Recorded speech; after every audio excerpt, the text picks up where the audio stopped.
Merkava Mk-1. Como los judíos, sin experiencia, crearon un tanque capaz de sobrevivir a cualquier impacto. Imaginen un país del tamaño de la mitad de la región de Moscú, rodeado de enemigos por todos lados, y cuyos garajes, en lugar de tanques modernos, están llenos de una colección de museo proveniente de todo el mundo. Exactamente en esa situación se encontraba Israel a mediados de los años 60. Y la salida parecía absolutamente imposible.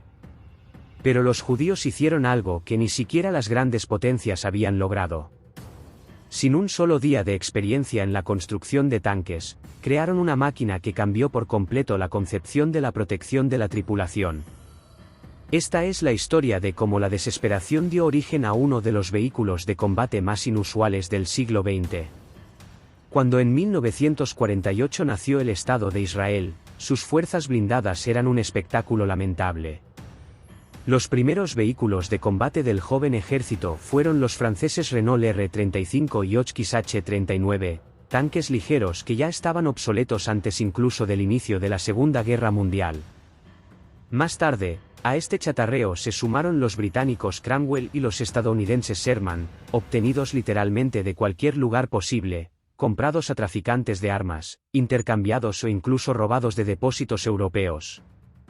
Los responsables de logística se llevaban las manos a la cabeza. Cada tipo de tanque requería repuestos distintos, munición diferente y mecánicos especialmente entrenados.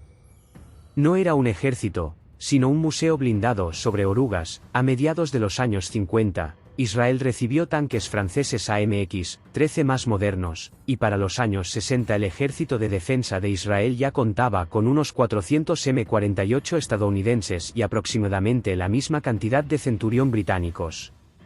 Sin embargo, la flota seguía siendo heterogénea, y el alto mando entendía perfectamente que así no podía continuar.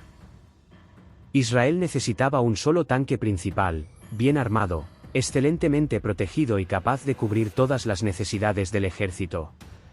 Se consideraron dos opciones: desarrollar un vehículo propio desde cero o comprar tanques ya existentes en el extranjero. Dado que Israel nunca había construido nada más complejo que camiones, la segunda opción parecía mucho más realista. Comenzaron negociaciones con Alemania, Francia y el Reino Unido.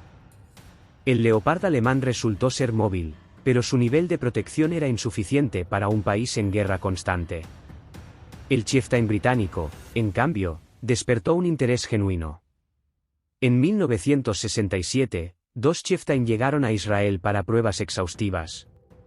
Los británicos no podían imaginar lo que les esperaba a sus tanques en el desierto del Negev. Los tanquistas israelíes los llevaron al límite, saltaron sobre dunas, cruzaron cauces rocosos de ríos secos, y mantuvieron los motores encendidos durante días bajo un calor de 40 grados. En pocos meses, ambos tanques quedaron completamente destrozados, y los británicos tuvieron que enviar dos más. Para el otoño de 1968, también estos estaban al borde del colapso. Pero Israel había obtenido toda la información necesaria y estaba listo para hacer un gran pedido de Chieftain con modificaciones específicas.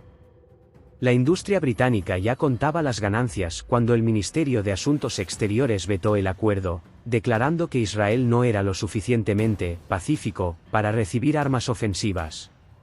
Fue un golpe devastador. Alemania quedaba descartada, Francia había impuesto un embargo tras la Guerra de los 6 días, y Estados Unidos estaba absorbido por Vietnam. Solo quedaba una opción: construir su propio tanque. Parecía una locura. Incluso para gigantes como la URSS o Estados Unidos, desarrollar un carro de combate moderno requería años y enormes oficinas de diseño. Israel no tenía experiencia, tiempo ni recursos. Pero no tenía alternativa. El proyecto fue liderado por el general Israel Tal, un oficial de combate legendario. Había luchado contra el Afrika Korps de Rommel, participado en todas las guerras de Israel y comandaba las fuerzas blindadas del país. Su autoridad permitió atravesar cualquier barrera burocrática. El 6 de junio de 1970, el gobierno recibió un informe que concluía: Israel necesitaba un tanque propio, diseñado específicamente para Oriente Medio. En agosto del mismo año, el proyecto fue aprobado. Tal estableció los requisitos personalmente.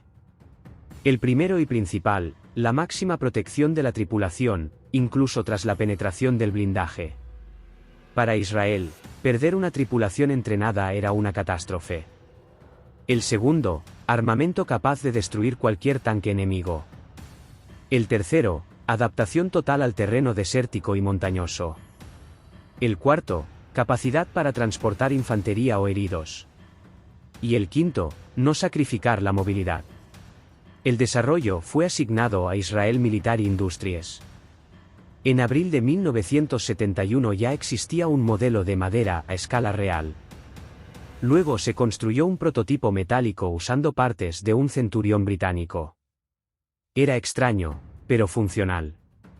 Tras múltiples ajustes, se construyeron dos prototipos completos. Las pruebas comenzaron a finales de 1974 y duraron hasta 1976. En 1979, el tanque fue oficialmente adoptado bajo el nombre Merkava Mk-1, que en hebreo significa carro de guerra.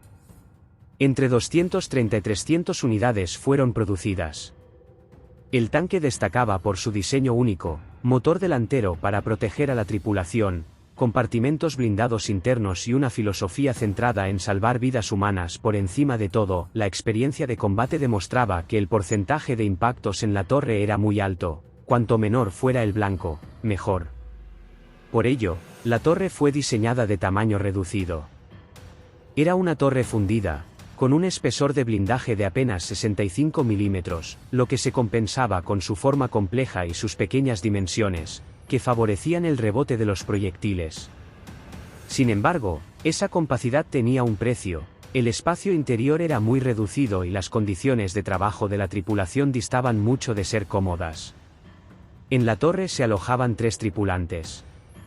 A la derecha del cañón se encontraba el artillero, equipado con un dispositivo de observación periscópico y una mira con aumento de 8 veces, dotada de telémetro láser. Detrás del artillero se situaba el comandante, con una mira panorámica de 20 aumentos y 5 dispositivos de observación. A la izquierda del cañón estaba el cargador, que además se encargaba del mantenimiento de la radio. La torre disponía de 2 escotillas para la entrada y salida de la tripulación.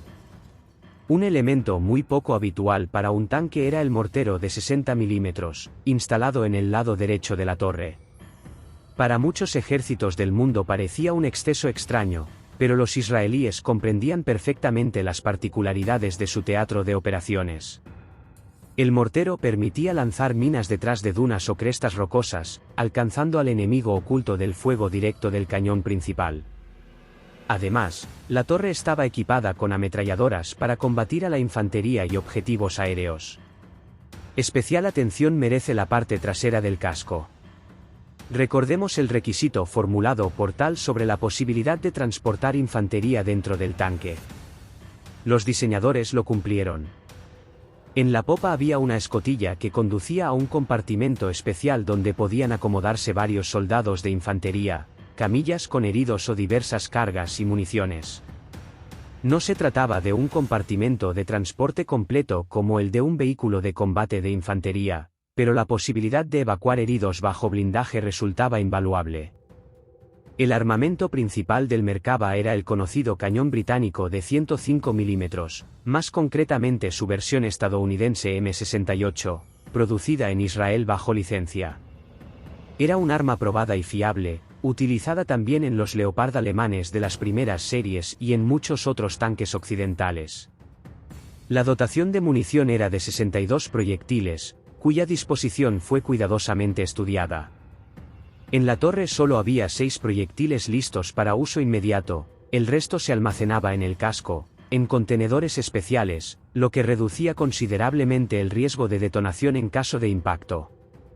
El sistema de suspensión del Merkava sorprendió a especialistas de todo el mundo. Los israelíes optaron por una suspensión de muelles, una evolución de las ideas del diseñador estadounidense Christie de los años 30. Aunque la suspensión por barras de torsión se consideraba más moderna desde la Segunda Guerra Mundial, la elección israelí respondía a las condiciones específicas del terreno. En los suelos rocosos de Oriente Medio, Donde los tanques debían superar grandes obstáculos, esta suspensión ofrecía mejor suavidad de marcha, sobre todo, una excelente facilidad de reparación en condiciones de campaña. Sus elementos externos también proporcionaban protección adicional contra proyectiles acumulativos. Cada lado del tanque contaba con 6 ruedas de apoyo y 4 rodillos de retorno. Con una masa de 61 toneladas, los primeros rodillos con bandas de goma resultaron poco fiables y posteriormente se abandonaron. El tanque estaba propulsado por un motor diésel estadounidense AVDS 1796, ampliamente conocido por el ejército israelí, forzado hasta los 900 caballos de potencia y acoplado a una transmisión hidromecánica estadounidense. No ofrecía prestaciones excepcionales, pero destacaba por su fiabilidad y facilidad de mantenimiento. El bautismo de fuego del Merkava tuvo lugar en junio de 1982, durante la invasión israelí del Líbano, en la Operación Paz para Galilea. Unos 200 Merkava participaron en combates intensos contra fuerzas palestinas y unidades sirias equipadas con tanques soviéticos T-55, T-62 e incluso T-34-85, además de algunos T-72. Al final de la fase activa del conflicto, Israel perdió irremediablemente 52 tanques de distintos tipos, pero solo 7 Merkava fueron destruidos de forma definitiva. Ningún tripulante de Merkava murió en combate, lo que confirmó plenamente la filosofía de Israel tal: la prioridad absoluta es la supervivencia de la tripulación. Pese a los mitos posteriores sobre duelos directos con T-72, la realidad fue más modesta. No hubo enfrentamientos directos entre Merkava y T-72, y los tanques sirios de ese tipo fueron destruidos por misiles antitanque. Aún así, la experiencia de combate permitió identificar las debilidades del Merkava en K-1, su gran tamaño, el armamento de 105 mm ya en proceso de quedar obsoleto y una protección general del blindaje que necesitaba refuerzos. Estas deficiencias se corregirían progresivamente en las siguientes versiones. El Merkava no era simplemente un tanque, sino una filosofía de construcción, en la que la máquina existía para proteger a las personas, y no al revés. Esa idea sentó las bases de toda una familia de vehículos blindados que aún hoy constituyen el núcleo de las fuerzas acorazadas israelíes.